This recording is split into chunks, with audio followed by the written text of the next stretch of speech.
ሙሉ ለሙሉ የውጭ ቀለማችንን ቀብተን ከጨረስን በኋላ ከጊዜ ሂደት ፌል ያደርግ ወይም ደግሞ ሊላጥ በቀላሉ ሊነሳ የሚችሉባቸው ምክንያቶች ምን ምንድናቸው የሚሉትን አብረን እናያለን። አብራችሁን ቆዩ። የመጀመሪያው የወተር ፕሩፊንግ ችግር ነው። ቴራስ ላይ የሚመጣ የፍሰት ወይም ደግሞ በቴራስ በኩል በጣም የደከመና ፑር የሆነ ከሆነ ምንጊዜም ውሃ እርጥበት በሚያገኘው ሰዓት ላይ ወደ ውጭ ግድግዳ ፍሰትን እያመጣ ሱሩ ታይም ቀለማችንን በቀላሉ እንዲነሳ ያደርጋል ማለት ነው። በተቻላችሁ አቅም ቴራስ አካባቢ ላይ እንዲሁም ባልኮኒያቻችሁ ላይ የምታሰሩትን ወተር ፕሩፍ ምንጊዜም ሴራሚክ ከመጠቀማችሁ በፊት ቴስት ማድረጋችሁን አትርሱ። በሁለተኛነት ደረጃ ደግሞ ረኒንግ ወተር ወይም ደግሞ የማያቋርጥ ፍሰት ካለ ወይም ደግሞ ከሮቶ ላይ የፈሰሰ ከሆነ ሊክ እያደረገ ያለ ቦታ ከሆነ እንዲሁም ደግሞ ፒፒአራችሁ ተበስቶ ወደ ቤት ውስጥ የሚያስገባው ፍሰት ተበስቶ ወደ ግድግዳው ሊክ እያደረገ ከሆነ ያም ሱሩ ታይም ቀለማችንን ከውስጥ ወደ ውጭ እየወጣ ስለሆነ ሱሩ ታይም ቀለማችንን በቀላሉ እንዲነሳ ያደርጋል። ቀለማችን በምንቀባበት ሰዓት ላይ ወይዘሩ በጣም ሂዩሚድ የሆነና በጣም እርጥበት ያለበት ያ ማለት ዝናብ የሆነ አካባቢ ላይ ባሰሩት ሪኮመንድ ይደረጋል ማለት ነው። ዝናብ በሆነ ወቅት ላይ እንድንቀባ ሪኮመንድ የሚደረጉ ቀለሞች አሉ። ከነዚህም ቀለሞች መሃል ወይም ደግሞ ካሉት ቀለሞች ስቴፓቸው ግሬ ፑቲ ብትጠቀሙ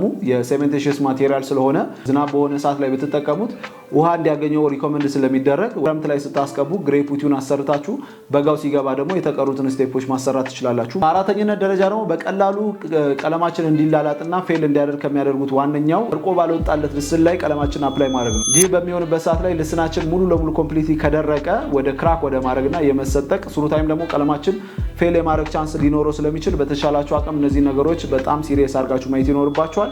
የጠበቀና በጣም ጽድት ባለ መልኩ ቀለም ማሰራት የምትፈልጉ ከሆነ የውጭ ቀለም እንደነ ኮንቴክስትራ ጀተን በሲልኮትም ቀለሞች ማሰራት የምትፈልጉ ከሆነ እኛ ጋር ልደውሉልን ትችላላችሁ። መልካም ጊዜ